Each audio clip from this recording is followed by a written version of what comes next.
But Alexander Madison is a Minnesota Viking. When you look at this offense, you look at Josh Oliver adding a big blocking tight end. You look at getting Garrett Bradbury back. Clearly, Kevin O'Connell wants to run the ball. I think Dalvin Cook's a part of the process. Maybe has to take less money. But I'll start with you again, Luke. Alexander Madison is back. What does that mean for Dalvin Cook?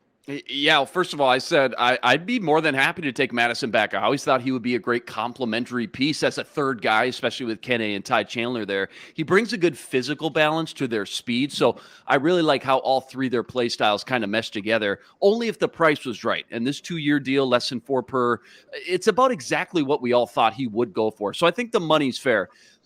But to your point, to your question, the next domino to fall, is it going to be Dalvin Cook? Because there's no way Kwesi is trying to emulate the blueprint in the NFL if he's paying a running back $15 million a year. It's just not realistic. So I think we're all just kind of waiting for the other shoe to drop now, see what he's got up his sleeve. Maybe he's working a trade behind the scenes, which at this point, now that they're under the cap, there's really no rush. Probably a deal doesn't need to get done until maybe before the draft week. But it's hard to imagine paying Madison that kind of money if you planned on keeping Cook around too. So something's got to be in the works behind the scenes. It's just a matter of time with the writing on the wall.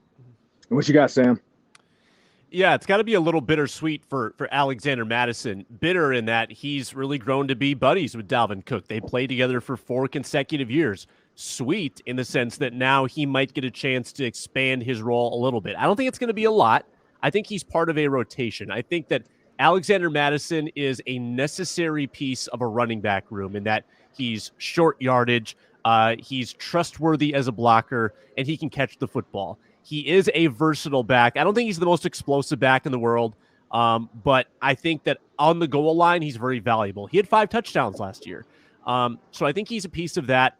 A little bit of thunder and lightning. He's the thunder. Maybe Wong-Woo is the lightning. Ty Chandler is the lightning. I think it'll be a 3-headed monster next year, and I do think that Dalvin Cook will be moving on, whether it's release or whether it's trade. It's just a matter of timing, and maybe the Vikings also feeling out that trade market. So it's curious and probably a little bit awkward for Alexander Mattison to be in this situation, but I think he would be your so-called RB1 going into next year. What you got, Reggie? It's interesting because, as Luke said, like Dalvin is set to have a $14 million cap number in 2023, and there's just no way that they could do that, right? You know, you look at what the Cowboys just did with Zeke. They cut him. He's one of the high-paid running backs in the league. Austin Eckler from the Chargers, he wants more money. They're like, all right, buddy, try to find it elsewhere. You could seek a trade. You can get out of here. And then you kind of look at the running back market. It just seems like it's being reset. Madison signs for 2 years, $7 million. Miles Sanders goes for, I think it was 4 years, $25 million. That's like, $6 million per. You got David Montgomery. He signed a 3-year, $18 million deal. Jamal Williams, 3-year, $16 million. Like, this running back market is being reset. I think we're kind of going back to where we were before Zeke, before Ty Gurley, where like the running backs were used a lot, but not very valued as far as like the money goes, because they just kind of churn them up, and then just spit them out, go on to the next person with fresher legs. And so I think that's kind of what's interesting about this whole thing.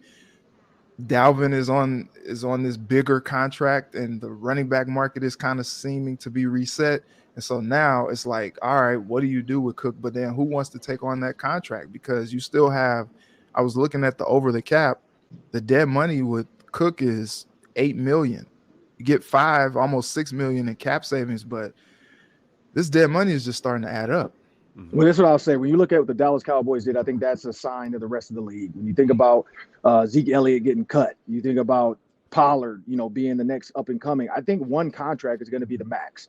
When the owners' meetings are coming up, they're going to be in Arizona. We know the owners have to meet.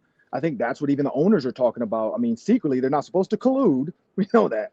But I got inside source when you think about guys going down there and being able to be around these owners. There's a lot of conversations that happen that are not on the books. And one of them definitely is like, look, you guys are paying these quarterbacks way too much. You're paying these running backs way too much. We got to figure out how to put it together. And I think Lamar Jackson was the first domino of that. Like, all these other owners are like, look, all right, we know you want $200 million, but we're not doing it. Same with the running backs. We can't take a $20 million plus cap hit for a running back in a passing league And I think that's going to be the key. You look at the 49ers, don't have a top run, Christian McCaffrey. I think they're going to keep him under wraps.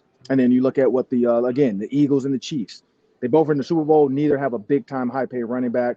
And I think that's what teams are looking at now. And so Dalvin Cook's going to have to figure this out, whether he wants to move on and somebody wants to take a flyer on him, or that's it.